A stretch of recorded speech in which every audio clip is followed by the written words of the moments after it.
আমরা জাতীয় পতাকা সকাল ৯টায় উত্তোলন করেছি, তারপর 10টায় র্যালি সহ এখন আমরা সকল পর্যায়ের বিভাগ, দপ্তর, হল এবং আমাদের সকল অফিসের যারা প্রধান আছে তাদের নেতৃত্বে আমরা ছাত্র, শিক্ষক, কর্মকর্তা, কর্মচারী সহ সম্মিলিতভাবে আমরা আমাদের স্মৃতিসৌধে এসে আমরা মহান মুক্তিযুদ্ধের 71-এ যারা অকাতরে জীবন উৎসর্গ করে আমাদের বাংলাদেশের স্বাধীনতা অর্জনে যে ত্যাগ স্বীকার করেছেন তাদেরকে আমরা শ্রদ্ধাভরে স্মরণ করলাম, তাদের প্রতি শ্রদ্ধা নিবেদনের মাধ্যমে।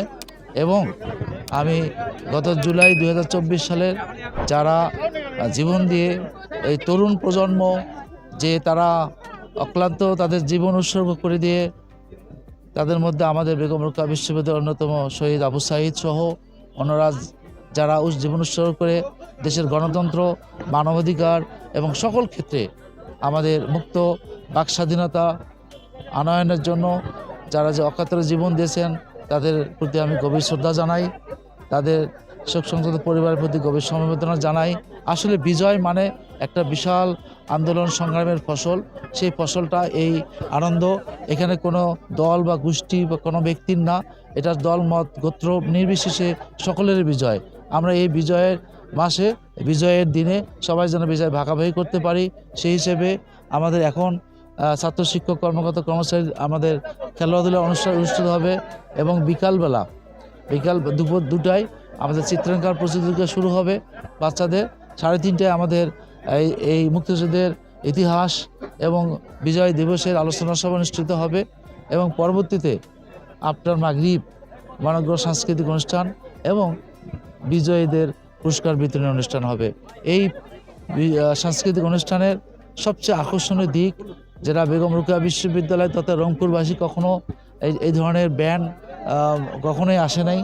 আমরা গতবার যেন আবাসকে নিয়ে এসেছিলাম, এবার আমরা এসএসকে নিয়ে এসেছি এবং আমাদের এটা হলো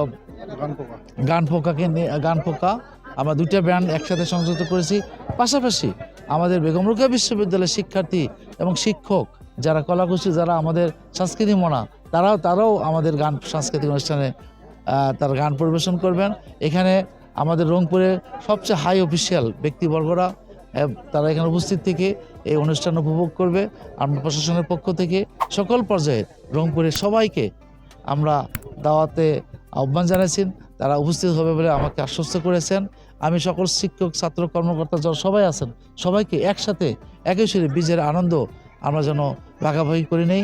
আজকে সেই গত রাত থেকে এবং আজকে রাত পর্যন্ত সবাই যেন সুশৃঙ্খলভাবে নিরাপত্তা অবস্থায় আমরা যেন সবাইকে সহযোগিতা করি। আমি প্রশাসনের পক্ষ থেকে দলমত নির্বিশেষে সকল সাংবাদিক ভাই সহ অন্যান্য সকল নিকট আমি আবেদন করব, আসুন আমরা সবাই মিলে এই আনন্দ ভাগাভাগি করে নেই। সবার সার্বিক সহযোগিতা কামনা করছি।